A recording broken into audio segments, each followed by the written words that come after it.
जहाँ सिर्फ और सिर्फ ज्योति का राज चलता था, और चलता भी क्यों ना। तेरे पैदा होने के बाद ही बना है ये घर। तू तो लक्ष्मी है हमारी, और तू ही नाराज हो जाएगी तो कैसे चलेगा।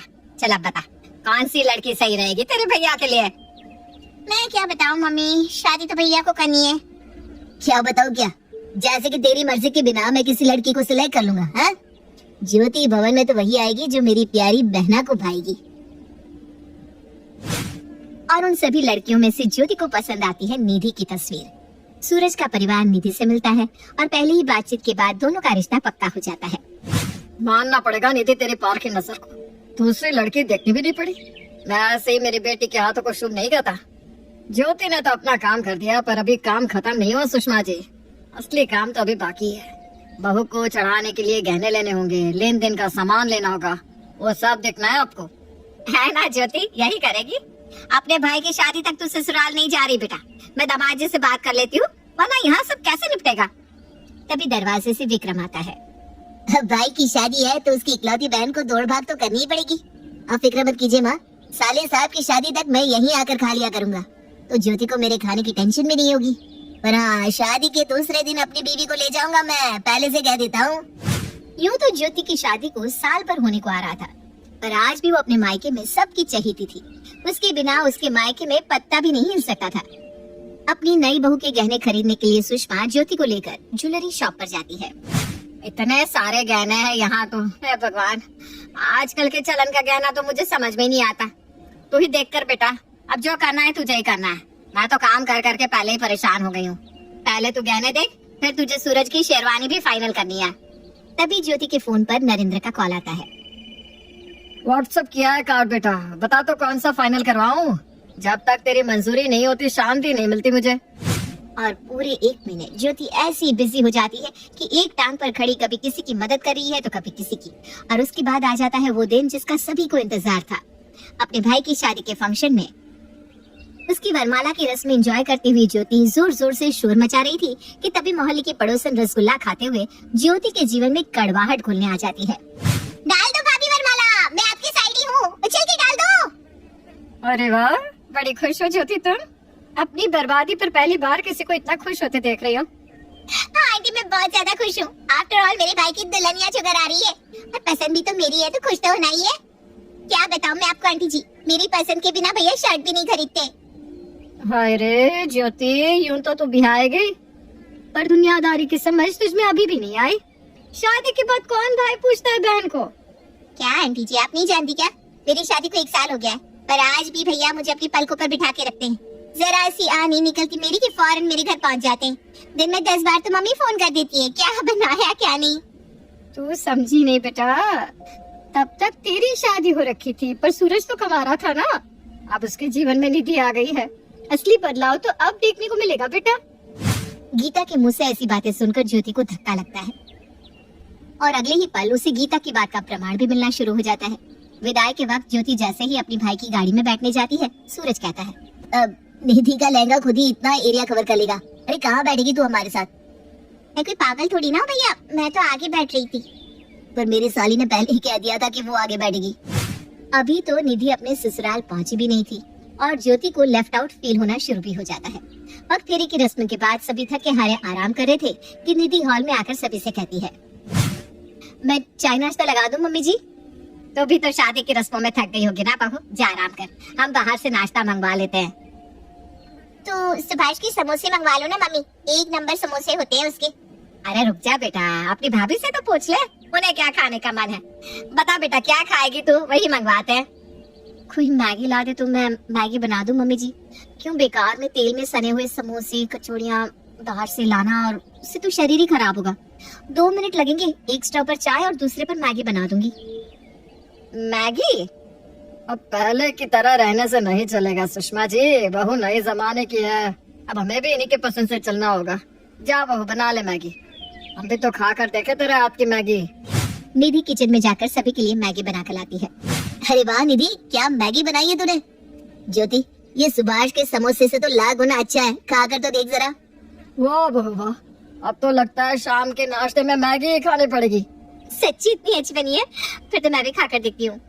निधि को साड़ी पहनने की आदत नहीं थी, इसलिए वो जैसे ही मैगी खाने के लिए फॉक उठाती है, उसका दुपट्टा मैगी की प्लेट पर गिर जाता है। वो फिर से पल्ला हटाती है और जैसे ही फॉक अपने मुंह में डालने जाती है, उसका पल्ला फिर से खाने के प्लेट पर आ जाता है, जिससे देखकर सुषमा कहती है, अरे नहीं पहनी जा रही साड़ी बहू तो कुछ और पहन ले। हैं? मम्मी ने कहा था कि शादी के बाद साड़ी पहना, इसलिए बस साड़ी लेकर आई हूँ मम्मी जी। ठीक ही तो किया भाभी ने, वैसे भी मम्मी पापा को साड़ी सूट के अलावा और कुछ जमता भी नहीं है। अब बहू से नहीं संभल रहा है तो कैसे पहन लेगी साड़ी सूट। चल कोई बात नहीं बहू, हम दोनों कल सवेरे जाकर तेरे लिए कुछ कपड़े की शॉपिंग कर लेंगे। फिर तो मम्मा मेरा कोई काम नहीं है इस घर में, मैं भी निकलूं? हाँ हाँ बेटा तू भी जा, वैसे भी बड़े दिनों से तू यहाँ है, दामाद जी तेरे बिना परेशान हो रहे होंगे। वाह मम्मी वाह, मैंने जाने की बात क्या बोली, तुम तो फौरन तैयार होगी। ये तक नहीं बोला कि निधि के लिए कपड़े तुम पसंद करती ना ज्योति। गीता आंटी ठीक ही कह रही थी, भाई की शादी हो जाने के बाद बहन का मायका उसका नहीं रह जाता। और नाराज होकर ज्योति अपने ससुराल चली जाती है। वो 2 दिन तक अपनी माँ को कॉल भी नहीं करती। अब समझ में आएगा मम्मी को, जब मैं कॉल नहीं करूंगी ना, खुद ही सामने से कॉल करेगी। पर ऐसा तो बिल्कुल भी नहीं होता। यहाँ से ज्योति अपनी माँ की कॉल नहीं करती तो 1 हफ्ते तक उसके मायके से कॉल भी नहीं आता।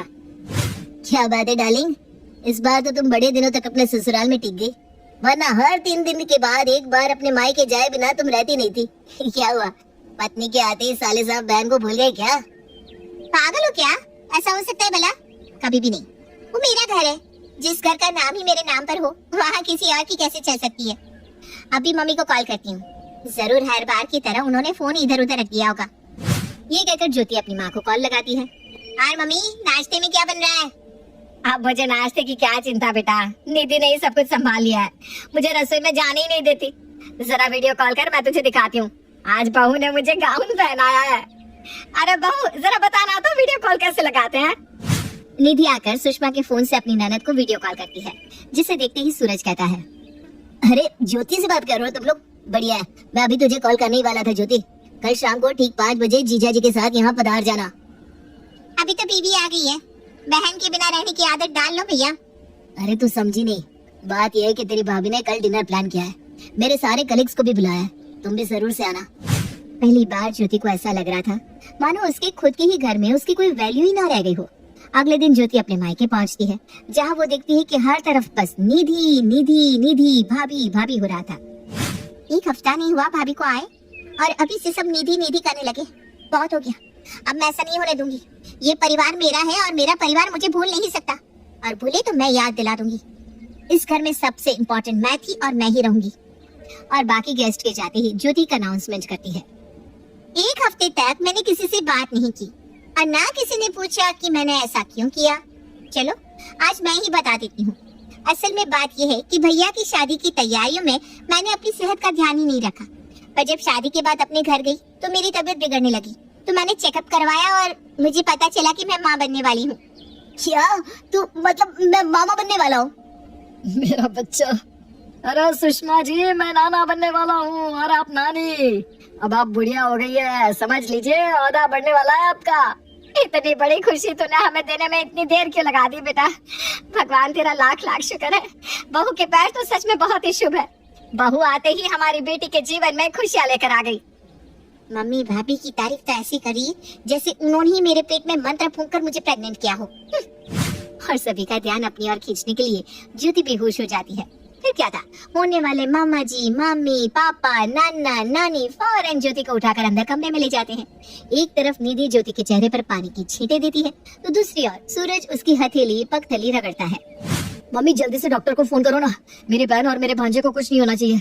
डॉक्टर का नाम सुनते ही ज्योति फौरन उठ खड़ी होती है। तुम ठीक तो हो ना ज्योति? मुझे तो बड़ी घबराहट हो गई थी। आप सब बेकार में ही परेशान हो रहा है, मैं ठीक हूँ। चलो नितिन अब चलते हैं। कहाँ चलते हैं? तू कहीं नहीं जा रही, तू यहीं रहेगी। पहला बच्चा मायके में ही करती है बेटिया, तू नहीं जा रही कहीं। बच्चा होने तक तू यहीं रहेगी। अब चिंता मत कीजिए दामाद जी, मैं और निधि है ना, हम दोनों मिलकर ज्योति को संभाल लेंगे। अब क्या था, ज्योति को जो चाहिए था उससे वो मिल गया था।